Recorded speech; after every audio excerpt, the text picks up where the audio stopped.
রাস্তা খুব খারাপ, কষ্ট হয়। কষ্ট না দেন না হচ্ছে। রিক্সা সিএনজি তো দূরের কথা, মোটরসাইকেল নিয়ে চলার মতো রাস্তা নেই। নৌকা নিয়ে বাইরে হলে মনে হয় ভালো হয়। নির্বাচনের সময় বলে দেন হ্যাঁ ঠিক আছে, কোনো রাস্তাঘাট বা কালপেট যত আছে সম্পন্ন করে দিব, এরপরে তো আর কোনো নাই। আর কি অবস্থা, দাম তো মুসলিম কাটতেছেন কেন তাহলে?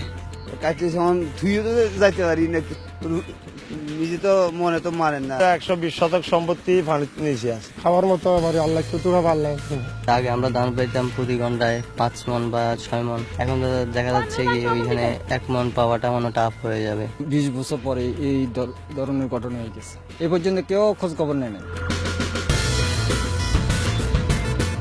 তৃণমূলের জবাবদিহিতে এবার কুমিল্লার নাঙ্গলকোটের মৌকরা ইউনিয়ন পরিষদ এলাকায়। দেখতে চোখ রাখুন রবিবার রাত 9টায় নিউজ 24-এ।